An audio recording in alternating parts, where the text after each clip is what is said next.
Everybody welcome Shan to the Maury Show. Now, growing up, Shan was raised by her grandparents because her mom passed away when she was just 4 years old. And by the way, her grandparents gave her a great life, all right? So, for the first 13 years of her life, Shan did not know anything about her biological father. So then when she's 13, one day at a carnival, a man named Daniel approached her and revealed that he could be her dad. But now, more than 20 years after that first meeting, Shan is furious that this DNA mystery still has not been solved. This is her story. Do you know what it feels like to not ever know who your father is growing up?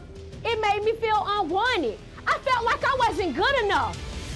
When I was 25 years old, my best friend Josephine, she told me Daniel was looking for me. I was shocked. I said, who? Where the hell had this man been my entire life? I wanted answers. So yes, I decided to meet Daniel. And when I did, I was adamant that we do a DNA test. And he promised me that we would. That was 10 years ago. Why has he never stepped up to the plate? Why the hell did it take him so long to do this DNA test? I deserve to know who my father is once and for all. Over 30 years you've been waiting for this. Yes, been a long journey. This is the day. Yep, it's today. So we have to know the timeline. Do you remember that day when you were 13 when this man comes up at the carnival and tells you that I could be your biological father? Yes, he approached me at a Martin Luther King carnival. I was having fun with my friends being a normal 13-year-old, and this guy who I do not know pops out of nowhere and says, do you know me? No, who are you? I'm your dad. Okay, so where have you been? 13 years already. Where you been? And after that, I don't hear from him again till I'm 25. So did you let it slide? At the time, my family, you know, my grandparents, they raised me and they were just kind of like, we take care of you, we don't care. If they want to be in your life, they'll come. And nobody came. Nobody came. So my grandparents stepped up and did what they needed to do. Your mom died when you were 4. Your Yes. mom, Natalie. Yes. Okay. My mom died giving birth to my little sister. I was 4. It was the week of my birthday. And that void just being, grandparents are good, but it's nothing like a mom. And then on top of that, if I didn't have my mom, I needed my dad. Okay. You know? So now, I needed him. Fast forward now, you're 25, right? Yeah, 25. And you have a great friend named Josephine, right? Yes, an awesome friend. Right. So,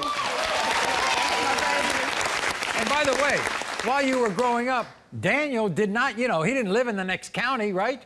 Lived 2 blocks away. 2 blocks away. So when you're 25, Daniel reached out to your best friend, Josephine, right? Yes. Right? Yes. What was going on, by the way, in your life at 25? It was a terrible time. I got married at a young age. I was a widow. My grandmother died earlier that year. My husband died a couple months later, so it was a hard year. And I needed him at the time. I needed somebody, anybody, you know? So Josephine. I had Josephine. She was there, thank God. So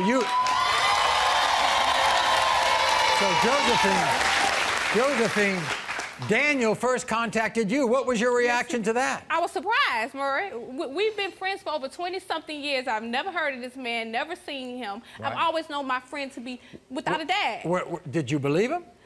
I didn't know what to believe, Right. but I knew how she had been longing and that she needed somebody at that time. So at first I was hesitant to come to her and tell her because I'm her protector. I'm her, her support. Nobody's gonna hurt her or come in her life.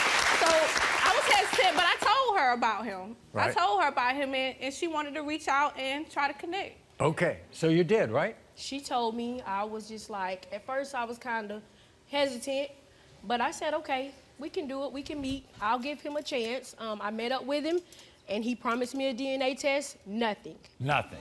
34 years later. Josephine, why do you think he stalled on the DNA test? I don't know. His reasons, Maury, is he was young, he was dumb. Like the old saying goes, mama's babies, daddy's maybes. You know, if you lay down and you made that baby, you should have been there. When her mother died, you should have been there. You should have been the So you I have can questions. You have questions that you would Yeah, like I to have ask questions. Daniel, I too. wanna know. What do you want to know? I want to know, where have you been? If you thought you were her father, if you thought you were her father, because we don't know. We don't know. We're kids at the time. If you thought you were her father, you should have been there. A father is constant. A father is there. A father is. You've met Daniel. I'm sure you look at him. I'm sure you look at his face. Do you all think that do you think you look alike?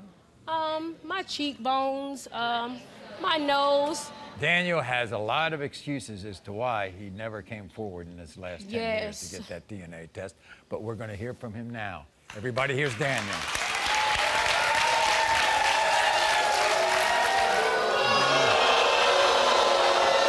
How you doing, Mr. Maury? Good to see you, man. Good to see you.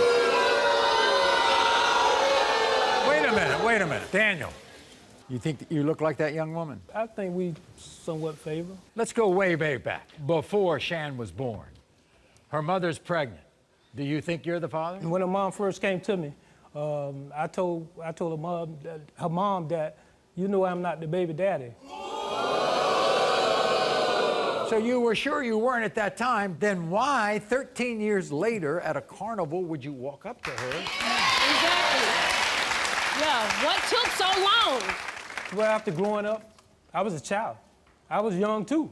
So, you know, when we're young, we think young. And I didn't want to take the responsibility because I was running so much. And it was like, you know, me and Shan mama was running one way and I was running another way. So therefore, you know, I didn't step up. I don't have no excuses. But you thought at that time, when she's 13, you said, hey, you know I'm your father? I said it was a possibility that I could be. Right. And the reason why I said that because You should have found out. You should have found out. If you know you was there, you should have came.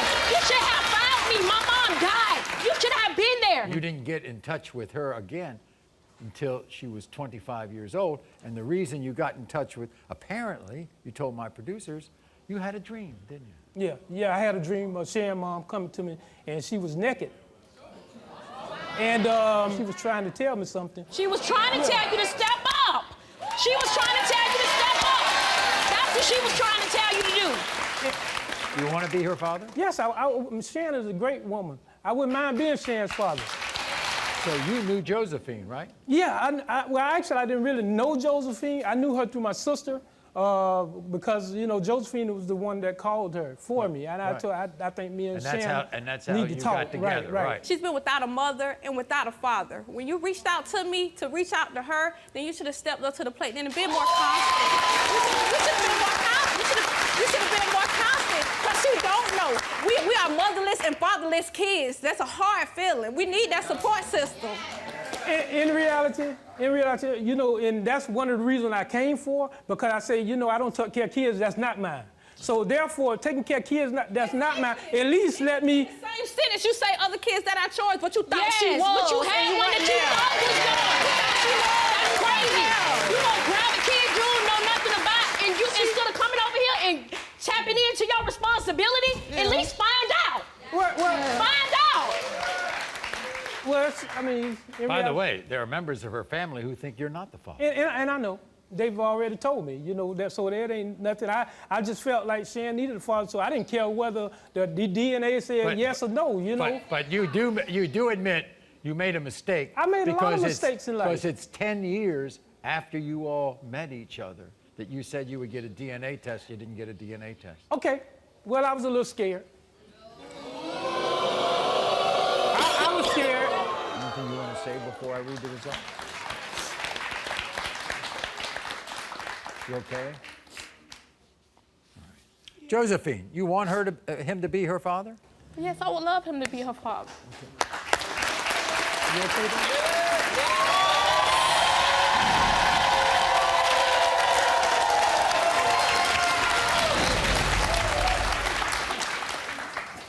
In the case of 34-year-old Shan, Daniel, you are not. It's all right. It's all right. This is why It's all right.